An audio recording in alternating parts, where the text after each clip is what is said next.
ವಿಚಾರ ಕೋರ್ಟ್ ನಲ್ಲಿ ನಡೀತಾ ಇದ್ರೆ ಇತ್ತ ಹಾಸನಕ್ಕೆ ಕೂಡ ಪ್ರಯಾಣ ಬೆಳೆಸಬೇಕಾಗಿತ್ತು ಸಿಎಂ ಸಿದ್ದರಾಮಯ್ಯನವರು. ಅದಕ್ಕೂ ಮೊದಲು ಕೋರ್ಟ್ ಕಲಾಪವನ್ನ ಸ್ವಲ್ಪ ಹೊತ್ತು ವೀಕ್ಷಿಸಿ ತದನಂತರ ಹಾಸನದತ್ತ ಪ್ರಯಾಣವನ್ನ ಬೆಳೆಸಿದ್ದಾರೆ ಸಿಎಂ. ಆಪ್ತ ಬೈರತಿ ಸುರೇಶ್ ಜಮೀರ್ ಅಹಮದ್ ಅವರ ಜೊತೆಗೆ ಕಲಾಪವನ್ನ ಆಲಿಸಿ ತದನಂತರ ಹಾಸನಕ್ಕೆ ತೆರಳಿದ್ದಾರೆ.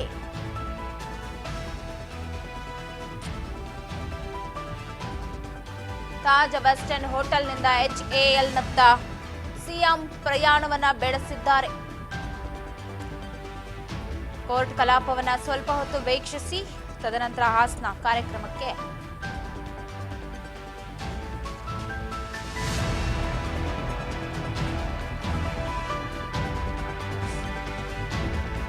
ಸಚಿವರಾದ ಭಾರತಿ ಸುರೇಶ್ ಜಮೀರ್ ಅಹಮದ್ ಜೊತೆಗೆ HAL ನಿಂದ ಪ್ರಯಾಣವನ್ನ ಬೆಳೆಸ್ತಾ ಇದ್ದಾರೆ ಸಿಎಂ ಸಿದ್ದರಾಮಯ್ಯ. ಕೋರ್ಟ್ ಕಲಾಪವನ್ನ ಸ್ವಲ್ಪ ಹೊತ್ತು ವೀಕ್ಷಿಸಿ ತದನಂತರ ಹಾಸನದತ್ತ ಸಿಎಂ ಚಿತ್ತ ಭಾರತಿ ಸುರೇಶ್ ಜಮೀರ್ ಅಹಮದ್ ಜೊತೆಗೆ ಪ್ರಯಾಣವನ್ನ ಬೆಳೆಸಿದ್ದಾರೆ. ತಾಜ್ ವೆಸ್ಟರ್ನ್ ಹೋಟೆಲ್ನಿಂದ HAL ನತ್ತ ಸಾಗ್ತಿರೋದು. ಈಗ ಅಲ್ಲಿಂದ ಹೆಲಿಕಾಪ್ಟರ್ ಮೂಲಕ ಹಾಸನಕ್ಕೆ ಹಾರ್ತಾರೆ. ಹಗರಣ ತನಿಖೆ ಅನುಮತಿ ವಿಚಾರಕ್ಕೆ ಈಗಾಗಲೇ ಹೈಕೋರ್ಟ್ ವಿಭಾಗೀಯ ಪೀಠದಲ್ಲಿ ಅರ್ಜಿಯ ವಿಚಾರಣೆ ನಡೀತಾ ಇದೆ.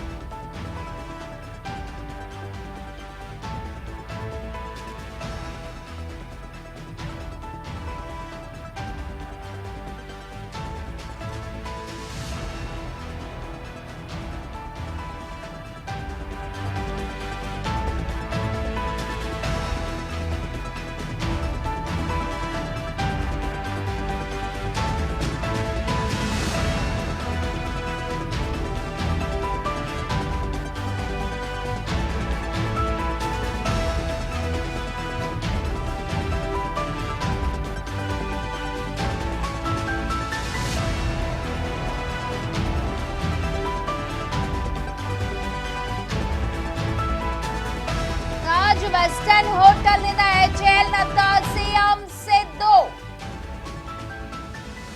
ವಿಶೇಷ ವಿಮಾನದ ಮೂಲಕ ಹಾಸನಕ್ಕೆ ಪ್ರಯಾಣವನ್ನ ಬೆಳೆಸಿದ್ದಾರೆ ಸಿಎಂ ಸಿದ್ದರಾಮಯ್ಯ. ಈಗಾಗಲೇ ಹಾಸನಕ್ಕೆ ಹೋಗ್ಬೇಕಾಗಿತ್ತು, 11:30ಗೆ ಅಲ್ಲಿ ಉದ್ಘಾಟನೆ ಅಂತ ಹೇಳಿದ್ರು. ಹಾಸನಕ್ಕೆ ಹೋಗಬೇಕಾಗಿತ್ತು, ಬಟ್ ಕೋರ್ಟ್ನಲ್ಲಿ ಕಲಾಪ ಕೂಡ ಇದೆ. ಅದನ್ನ ಸ್ವಲ್ಪ ಹೊತ್ತು ವೀಕ್ಷಿಸಿ ತದನಂತರ ಹೊರಟಿದ್ದಾರೆ. ಆಪ್ತರಾದ ಬೈರತಿ ಸುರೇಶ್ ಜಮೀರ್ ಅಹಮದ್ ಜೊತೆಗೆ ಹೊರಟಿರೋದು. ತಾಜ್ ವೆಸ್ಟರ್ನ್ ನಿಂದ ನೇರ HAL ಹೋಗಿದ್ದಾರೆ. ಅಲ್ಲಿಂದ ನೇರವಾಗಿ ಸಿಎಂ ಸಿದ್ದರಾಮಯ್ಯರವರು ಹಾಸನಗೆ ತೆರಳುತ್ತಾರೆ.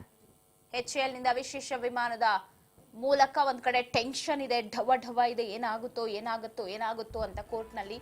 ಇನ್ನೊಂದ್ ಕಡೆ ಕಾರ್ಯಕ್ರಮಕ್ಕೆ ಹೋಗಬೇಕು, ಅಲ್ಲಿ ಒಗ್ಗಟ್ಟು ಪ್ರದರ್ಶನ ಮಾಡಬೇಕು ಹಾಸನದಲ್ಲಿ ದಳಪತಿಗಳ ಭದ್ರಕೋಟೆಯಲ್ಲಿ ಅಂತ ಮುಂದಾಗಿದ್ದಾರೀಗ. HAL ನತ್ತ ಸಿಎಂ ಸಿದ್ದರಾಮಯ್ಯನವರ ಪ್ರಯಾಣ ಬೆಳೆಸಿದ್ದಾರೆ.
ಇನ್ನು ದಳಪತಿಗಳ ಕೋಟೆಯಲ್ಲಿ ಕಾಂಗ್ರೆಸ್ ಪಾಳಿಯ ದಾಂಗುಡಿ ಇಡ್ತಾ ಇದ್ದು ಜೆಡಿಎಸ್ ಭದ್ರಕೋಟೆಯಲ್ಲಿ ರಣಕಹಾಳಿಯನ್ನ ಇವತ್ತು ಕಾಂಗ್ರೆಸ್ನ ಕಲಿಗಳು ಮೊಳಗಿಸಲಿದ್ದಾರೆ. ಕೆಲವು ಕ್ಷಣಗಳಲ್ಲಿ ಸಿಎಂ ಸಿದ್ದರಾಮಯ್ಯ ಕೂಡ ಹಾಸನಗೆ ತೆರಳುತ್ತಾರೆ. ತದನಂತರ ಉದ್ಘಾಟನೆ ಕೂಡ ಆಗುತ್ತೆ. ಸ್ವಾಭಿಮಾನಿ ಜನ ಕಲ್ಯಾಣ ಸಮಾವೇಶ.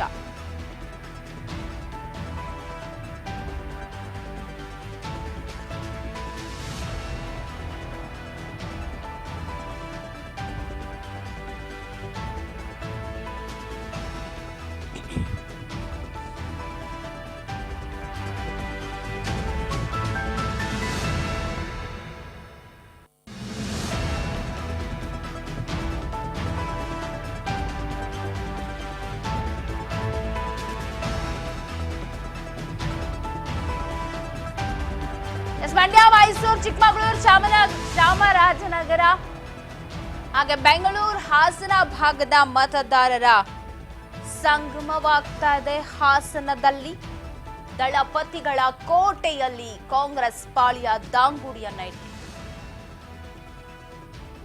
ಜೆಡಿಎಸ್ ಭದ್ರಕೋಟೆಯನ್ನ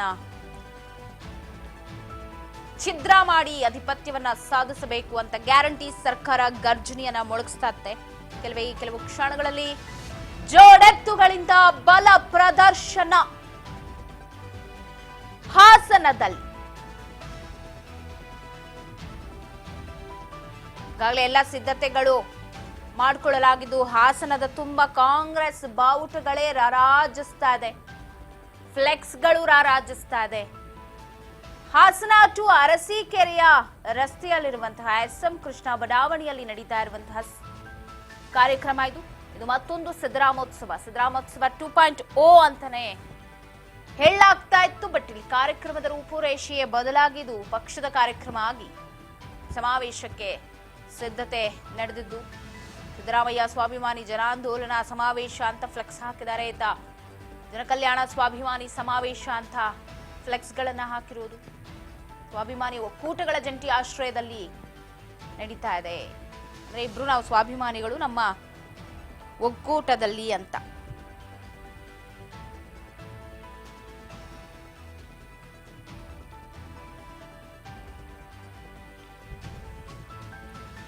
ಏನು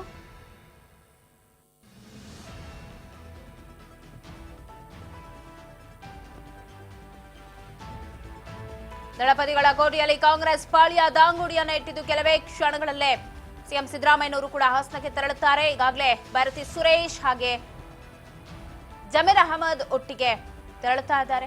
ಕೋರ್ಟಿನ ಟೆನ್ಷನ್ ಜೊತೆಗೆ ಕಾರ್ಯಕ್ರಮಕ್ಕೆ ಹೋಗ್ತಿರುವುದು ಶೋಷಿತ ವರ್ಗ ಸ್ವಾಭಿಮಾನಿ ಒಕ್ಕೂಟದಿಂದ ಸಮಾರಂಭ ಇವತ್ತು ನಡೀತಾ ಇದೆ. ಯಾವ ರೀತಿ ಅಬ್ಬರಿಸ್ತಾರೆ ಅನ್ನೋದನ್ನ ಕೆಲ ಕ್ಷಣಗಳಲ್ಲಿ ಕಾದು ನೋಡಬೇಕು. ಈ ಬಗ್ಗೆ ಮತ್ತಷ್ಟು ಅಪ್ಡೇಟ್ಸ್ ಅನ್ನ ಕೊಡ್ತಾ ಹೋಗ್ತಾರೆ ಪ್ರತಿನಿಧಿ ಬಸವರಾಜ್. ನ್ಯೂಸ್ ಡೆಸ್ಕ್ ನಿಂದ ಲೈವ್ ನಲ್ಲಿ ಜಾಯಿನ್ ಆಗ್ತಾ ಇದ್ದಾರೆ. ಬಸವರಾಜ್, ದಳಪತಿಗಳ ಕೋಟೆಯಲ್ಲಿ ಕಾಂಗ್ರೆಸ್ ಪಾಳ್ಯ ಈಗ ದಾಂಗುಡಿಯನ್ನ ಇಡ್ತಾ ಇದ್ದು ಒಂದು ರಣಕಹಳಿಯನ್ನ ಮೊಳಗಿಸೋದಿಕ್ಕೆ ವೇದಿಕೆ ಸಜ್ಜಾಗಿದೆ. ಕೆಲವೇ ಕ್ಷಣಗಳಲ್ಲೇ ಕಾರ್ಯಕ್ರಮ ಆರಂಭವಾಗುತ್ತೆ ಅಂತ. ಎಷ್ಟೊತ್ತಿಗೆ ಆರಂಭ ಆಗಬಹುದು, ಜೊತೆಗೆ ಕೋರ್ಟ್ನ ವಾದವನ್ನ ಕೇಳ್ಕೊಂಡು ಈಗಾಗಲೇ ಸಿಎಂ ಸಿದ್ದರಾಮಯ್ಯನವರು ಹೊರಟಿದ್ದಾರೆ ಅಂತ. ಎಷ್ಟೊತ್ತಿಗೆ ತಲುಪ್ತಾರೆ, ಏನ್ ಸಿಗ್ತಿದೆ ಅಪ್ಡೇಟ್ಸ್? ಪವಿತ್ರ, ಇಂದು ಹಾಸನ ಒಂದು ಭಾಗದಲ್ಲಿ ದೊಡ್ಡ ಮಟ್ಟದ ಬೃಹತ್ ಸಮಾವೇಶಕ್ಕೆ ಕಾಂಗ್ರೆಸ್ ಪಕ್ಷದ ನಾಯಕರು ಮುಂದಾಗಿರ್ತಕ್ಕಂಥದ್ದು. ಏನು ಜನಕಲ್ಯಾಣ ಸಮಾವೇಶ ಅಂತಕ್ಕಂಥದ್ದನ್ನ ಆಯೋಜನೆ ಮಾಡಿಕೊಂಡಿರ್ತಕ್ಕಂಥದ್ದು. ಈಗಾಗಲೇ ಸಕಲ ಸಿದ್ಧತೆ ಕೂಡ ಮಾಡಿಕೊಂಡಿರ್ತಕ್ಕಂಥದ್ದು. ಆ ಭಾಗದ ಅಂದ್ರೆ ಹಳೆ ಮೈಸೂರು ಭಾಗದ ಶಾಸಕರು, ಸಚಿವರು ಮತ್ತೆ ಪರಿಷತ್ ಸದಸ್ಯರಾಗಿರ್ಬೋದು ಮತ್ತೆ ಕಾಂಗ್ರೆಸ್ ಪಕ್ಷದ ಮುಖಂಡರೆಲ್ಲರೂ ಕೂಡ ಆ ಒಂದು ಕಾರ್ಯಕ್ರಮಕ್ಕೆ ಬರಬೇಕು ಅನ್ನುವಂಥದ್ದು ಈಗಾಗಲೇ ಕೆಪಿಸಿಸಿ ಅಧ್ಯಕ್ಷರಾಗಿರ್ತಕ್ಕಂಥ DCM ಆಗಿರುವಂತಹ DK ಶಿವಕುಮಾರ್ ಅವರು ಕೂಡ ಸೂಚನೆ ಈಗಾಗಲೇ ಕೊಟ್ಟಿದ್ದಾರೆ. ಈಗಾಗಲೇ ಸಾಕಷ್ಟು ಜನಸಂಖ್ಯೆಯಲ್ಲಿ ಕೂಡ ಅಲ್ಲಿ ಜನ ಸೇರ್ತಾ ಇದ್ದಾರೆ ಅನ್ನುವಂತ ಮಾಹಿತಿ ಕೂಡ ಸಿಗ್ತಾ ಇದೆ. ಒಂದ್ ಕಡೆ ಸಿಎಂ ಸಿದ್ದರಾಮಯ್ಯನವರು ಬೆಂಗಳೂರಿಂದ ಈಗಾಗಲೇ ಹಾಸನಕ್ಕೆ ಹೊರಟಿದ್ದಾರೆ ಅನ್ನುವಂತ ಮಾಹಿತಿ ಕೂಡ ಸಿಗ್ತಾ ಇದೆ. ಯಾಕಂತಂದ್ರೆ ಇಲ್ಲಿವರೆಗೂ ಕೂಡ ಇವತ್ತು ಅವರ ಒಂದು ಏನು ಮೇಲ್ಮನವಿ ಅರ್ಜಿ ಕೂಡ ಹೈಕೋರ್ಟ್ಗೆ ಸಲ್ಲಿಸಿದ್ರು. ಅವರ ಮೂಡ ಪ್ರಕರಣಕ್ಕೆ ಸಂಬಂಧಪಟ್ಟಂತೆ ಏನು ವಿಚಾರಣೆಗೆ ತನಿಖೆಗೆ ಏನು ಆದೇಶ ಕೊಟ್ಟಿತ್ತು ಹೈಕೋರ್ಟ್ ಏಕಸದಸ್ಯ ಪೀಠ, ಅದನ್ನ ಒಂದು ದ್ವಿಸದಸ್ಯ ಪೀಠಕ್ಕೆ ಅದನ್ನ ಏಕಸದಸ್ಯ ಪೀಠದ ಒಂದು ಅರ್ಜಿ ಕೊಟ್ಟಿರ್ತಕ್ಕಂಥದನ್ನ ಪ್ರಶ್ನಿಸಿ ಇವತ್ತು ಮೇಲ್ಮನವಿ ಸಲ್ಲಿಸಿದ್ರು.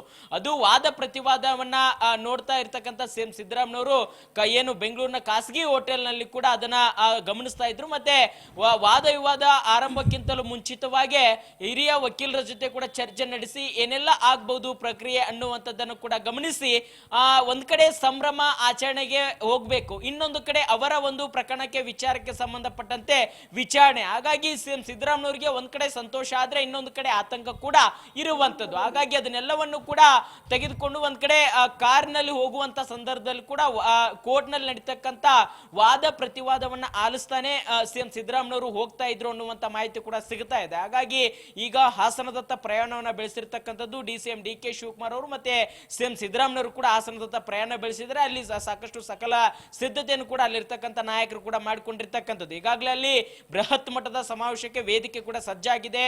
ಸಿಎಂ ಸಿದ್ದರಾಮಯ್ಯವರು ಕೂಡ ಒಂದು ದೊಡ್ಡ ಮಟ್ಟದಲ್ಲಿ ಭಾಷಣ ಕೂಡ ಮಾಡಲಿದ್ದಾರೆ. ಅದರಂತೆ ಡಿಸಿಎಂ ಡಿ.ಕೆ. ಶಿವಕುಮಾರ್ ಅವರು ಕೂಡ ಏನು 5 ಗ್ಯಾರಂಟಿಗಳ ವಿಚಾರಕ್ಕೆ ಸಂಬಂಧಪಟ್ಟಂತೆ ಅಲ್ಲಿ ಇರ್ತಕ್ಕಂಥ ಜನರಿಗೆ ಒಂದು ತಿಳಿಪಡಿಸುವಂತ ಪ್ರಯತ್ನಕ್ಕೆ ಮುಂದಾಗುವಂತದ್ದು. ಮತ್ತೆ ಈಗಾಗಲೇ ಹಲವಾರು ಆರೋಪಗಳೇನಿದಾವೆ, ಇವತ್ತಿನ ಒಂದು ವಿಚಾರಣೆ ಆಗಿರ್ಬೋದು, ವಾಲ್ಮೀಕಿ ಹಗರಣ ಆಗಿರ್ಬೋದು, ಸಾಕಷ್ಟು ಒಂದಿಷ್ಟು ಹಗರಣ ವಿಚಾರಕ್ಕೆ ಸಂಬಂಧಪಟ್ಟಂತೆ ವಿಪಕ್ಷಗಳು ದೊಡ್ಡ ಮಟ್ಟದಲ್ಲಿ ಹೋರಾಟ ಮಾಡ್ತಕ್ಕಂಥದ್ದಾಗಿರ್ಬೋದು, ಮತ್ತೆ ವಕ್ಫ್ ವಿಚಾರಕ್ಕೆ ಸಂಬಂಧಪಟ್ಟಂತೆ ಅದನ್ನು ಕೂಡ ಬಿಜೆಪಿಯ ನಾಯಕರು ಕೂಡ ದೊಡ್ಡ ಮಟ್ಟದಲ್ಲಿ ಹೋರಾಟ ಮಾಡ್ತಾ ಇದ್ದಾರೆ.